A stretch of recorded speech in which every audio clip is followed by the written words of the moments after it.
One of the most often asked questions that comes across my desk or across my email account is how do we determine the after repair value?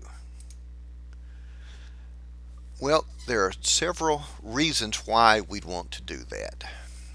The first of which is that if we understand what the after repair values are of the various properties we're looking at, we'll be able to recognize opportunities that come across us without having to go out and do a bunch of research. Also, all of our offers are based on the after repaired value. We don't make offers based on anything, a subjective judgment. We make offers based on after repair value. And all of our funding requests are based on the after repaired value as well. So the after repair value is one of the most important numbers in all of our deal analysis. Now let's say we got this particular lead that responded to our Craigslist advertising. This is a house that's located in Jacksonville, Florida. I pulled this right off of our Jacksonville local Craigslist. It's for sale by owner. And we'll assume that it's a lead that came in. Here's the property. Looks very nice. Got some good pictures. It's empty. Looks like it's been updated, upgraded, cleaned up. Doesn't appear as though there's a whole lot of damage done to it. So it looks nice. It looks nice. We see the address down here. A beautiful home.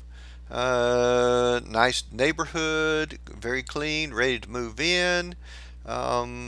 Convenient to shopping. Blah, blah, blah, blah, blah. So how do we know if this is being offered at market value, below market value, or above market value? Well, here's the way that I come in and do my research. I will go to Google and I will type in the address. On this one, it is 8996 Lithia Court in Jacksonville, Florida. Copy, paste into Google, and just do a Google search. What Google comes up with are several different search results that are very strategic in us determining the after repair value. I know this area very well, know it like the back of my hand. This is a good marketable area. It's there off of Southside Estates. Looks like it backs up to a nice little pond here. The street view you can see there. So I want to do more research into this property. Now I want to be able to come back to this search page because I may be able to find some additional information that'll be helpful to me. So what I want to do, first I want to click on the Google map. But I don't want to go from this page to the map page. I want to open it up into a new tab. So what I'll do, I will push the control button. I will click the map, and it opens up into a new tab showing the exact address. I also want to see what the street view looks like of the property. I want to get a really good idea of the property and the description of the property on Zillow, and the same thing on Trulia. So I open each of those up in new tabs.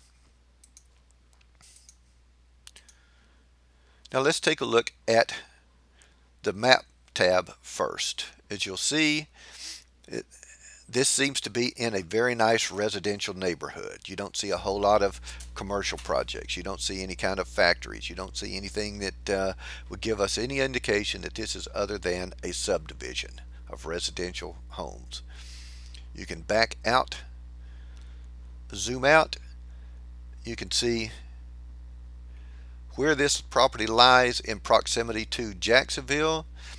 You'll notice this is the beltway that circumnavigates the city. This property is located very close to one of the main arteries going into town, as well as another of the main arteries going into town. So it's from a convenience standpoint, it is very, very good. You'll notice it's also close to shopping. The Regency Square Mall is up here. Um, so from a neighborhood standpoint, this property passes with flying colors. The next thing we want to do is take a look at the street view. Here's the street view of the house. Now, how do we know this is the right house? Well, what we want to do, we want to zoom into the street view, and you can see the numbers 899, which may very well mean 8996 with a 6 that has fallen off, but we don't know for certain. So how's another way we can find out? How about taking a look on we see that it's on Lithia Court. There may not be very many 899 something on Lithia Court, but just to make sure, let's zoom in to the mailbox. And there you can see 8996 on the mailbox. So this is the house that we're looking at. Now what are the other houses in the neighborhood? Let's take a stroll down the street on Google Street View, and we'll see that it's very similar in nature to the other houses. It doesn't look a whole lot bigger. It doesn't look a whole lot smaller. It seems very in place with the surrounding neighborhood. You can come out here to some of the other neighborhoods, take a stroll down through here, take a look on either side.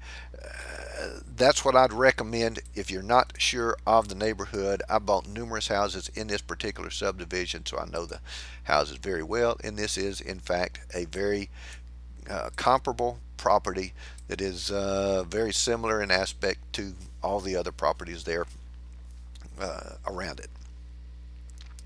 Next we want to do is go to the Zillow listing, and on the Zillow listing we see that is in fact the house. Here's the missing digit off of the address.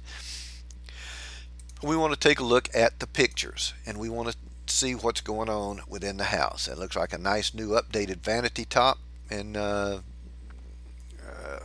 mirror combination. In fact, we just put one of those in one of the houses I did. We see that the house looks nice, it's clean, it's vacant, there's nobody living there, there's not any evidence of furniture or what have you. Nice backyard, maybe an orange tree, fenced in backyard. So it's a good looking house. Good looking house.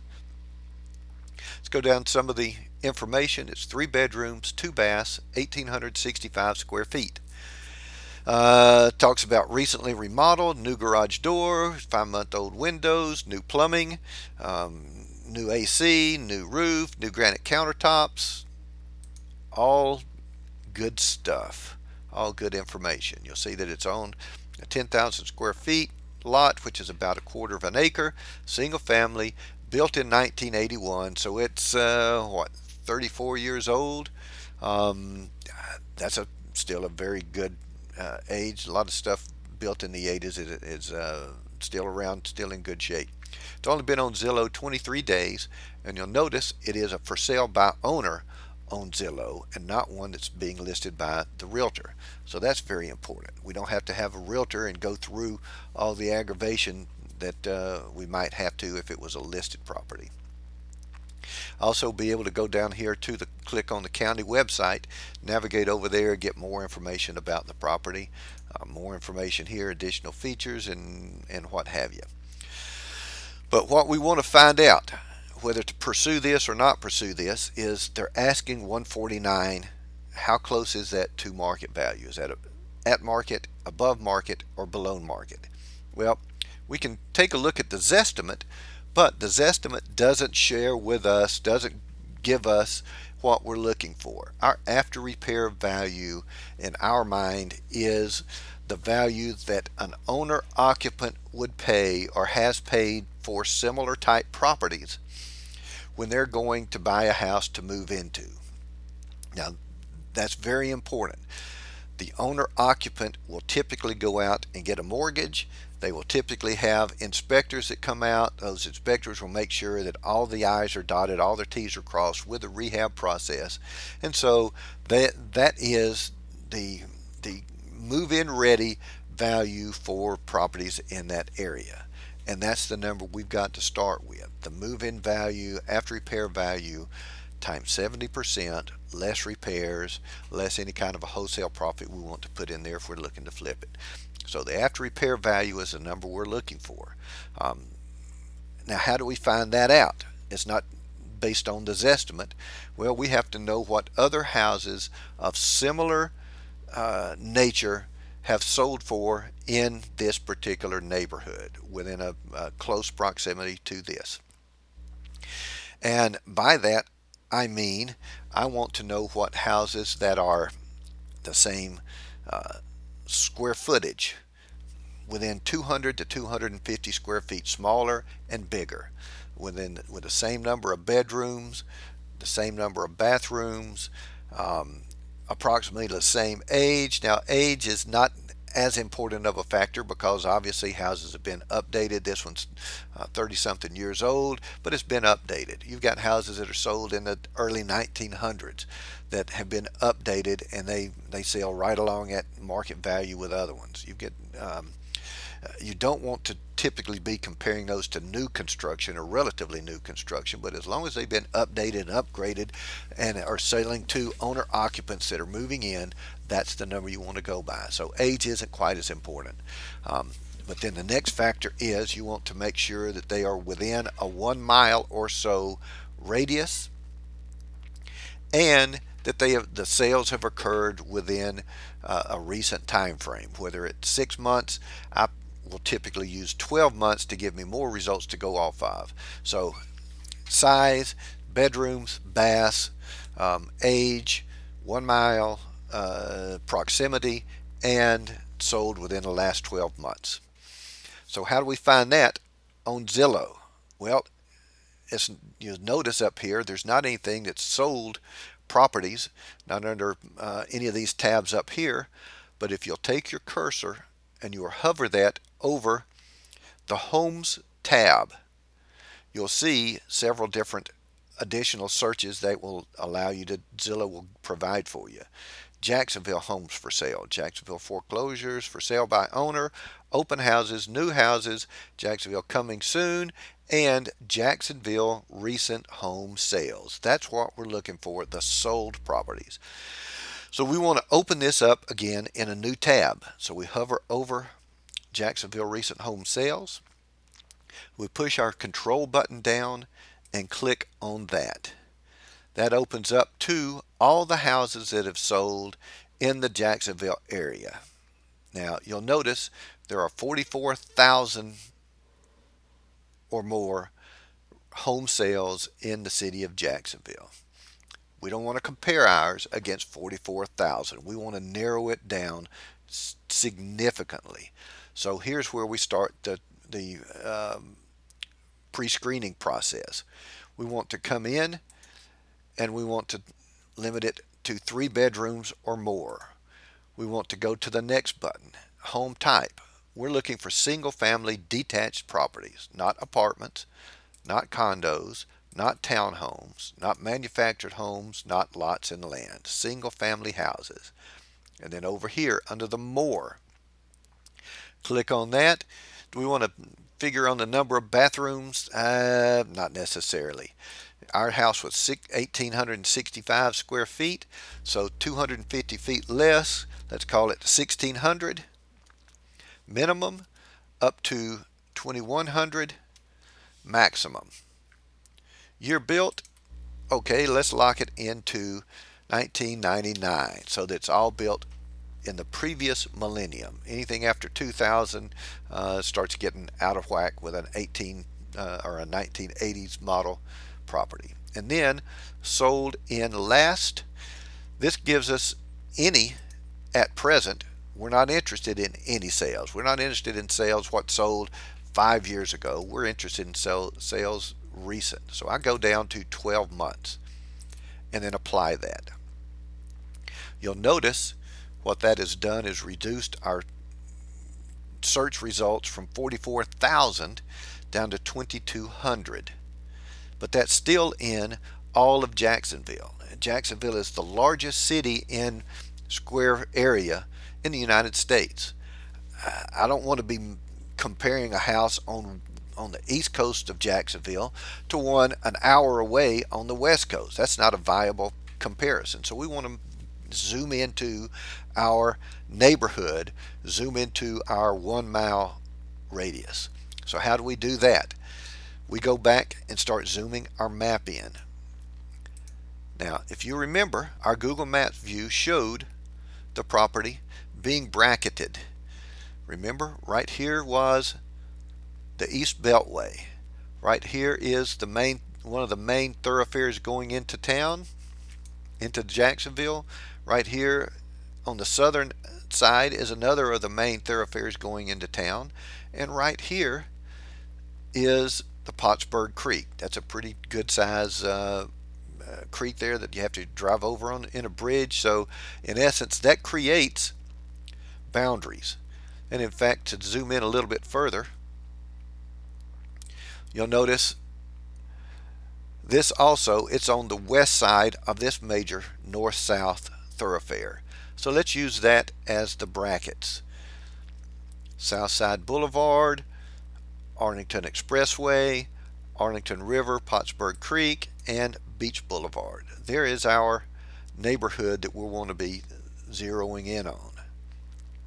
So we come back over here to our Zillow map view.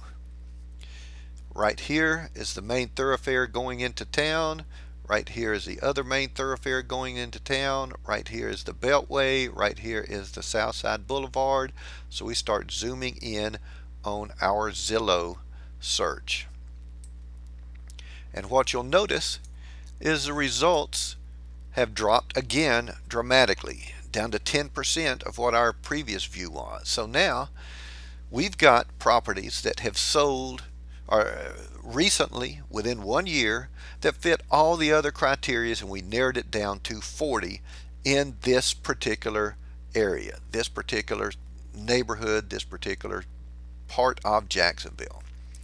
But then it ranges from $230,000 sold price to $60,000 sold price, from $32 a square foot to $116 a square foot. How do we know what's the best one? Well, here's how it works. Zillow defaults to the newest recently sold properties.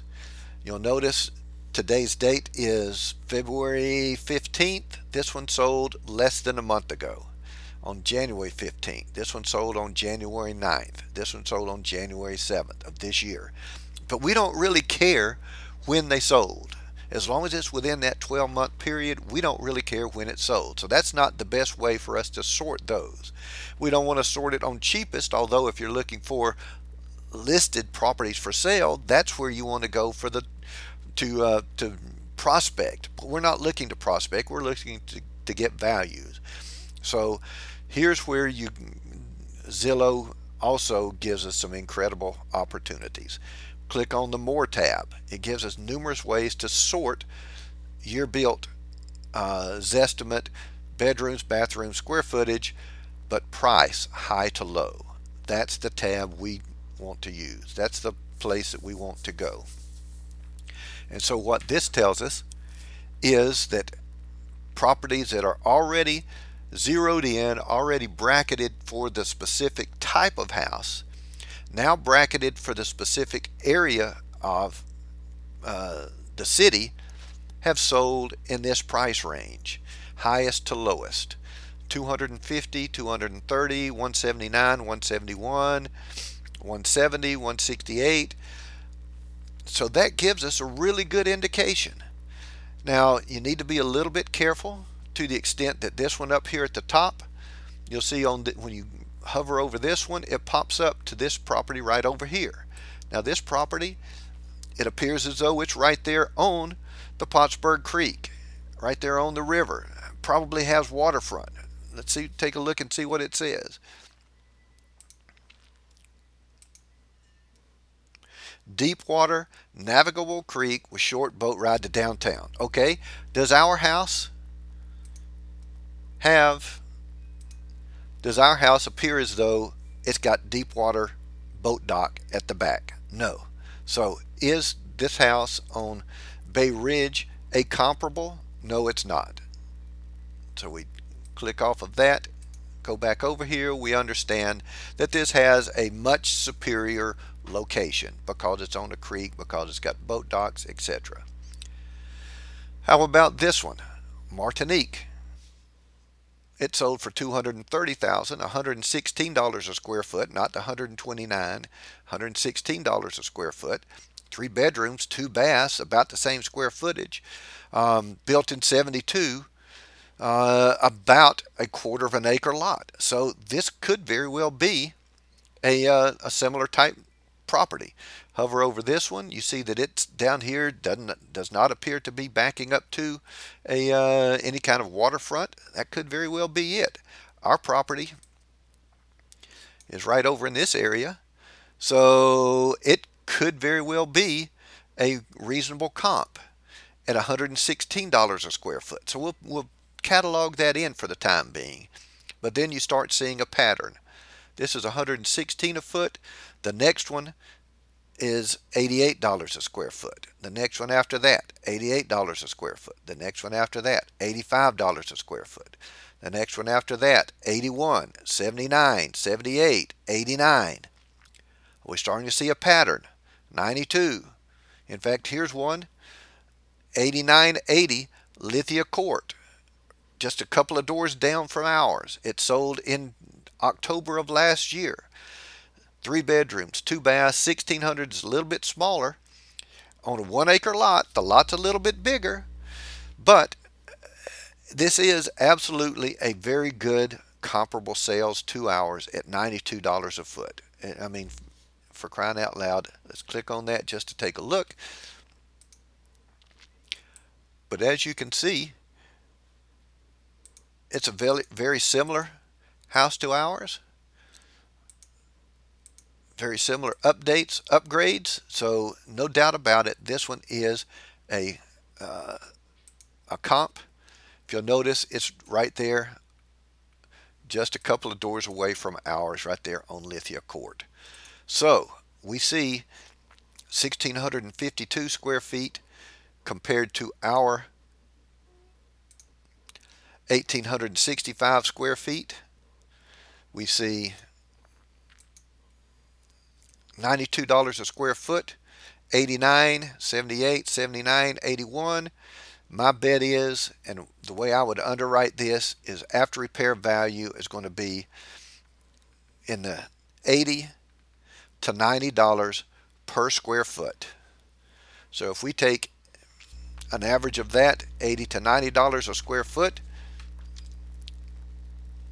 that would be $1,865 times $85 a square foot gives us $158,525. What are they asking for it? They're asking $149. Is it a steal? Nope, it's not a steal. But have we determined what after repair value is so that we know the next time when one comes up, if it's on the market for $115,000 and the other properties are $145, $155, $165, $175, have we determined what the after repair value is for this neighborhood? Have we determined that if by chance we can come in and we find out these people are in pre-foreclosure, they spent all their money to fix the house up, now that they lost their job, don't have the money to pay for it, and although they're asking $149, we find out in responding back to their ad that they'd actually take $125 or $120. Is that a pretty good deal? Yeah, $120 compared to $158 to $160. $158,525 times 0.7. $110,000 is what our after our Mayo formula would be based on no repairs being done. So if we can buy the house at 110, we can get it financed with 100% financing at 70% of the after repair value. if we can get somewhere close, we've got ourselves a deal. If we can't get somewhere close, then it's probably one to move on to the next one. All depends on what the owner's motivation is. So that's how you determine after repair value. That's where the numbers come from. It's not just a pluck from air. It's just not a swag number, a sophisticated wild ass guess. It's a very detailed determination based on actual sales of actual properties of actual dates that are very reasonable similarities to our subject property. Well, I hope that helps. I hope that gets you a long way toward what we're looking to accomplish. I hope that gives you something that you can do on your own and figure it out on your own. If you have any questions, you can give us a email, send us a request, send us a call, and we'll do our best to answer up any of the questions that you have. Until then, this is Rick Wheat signing off.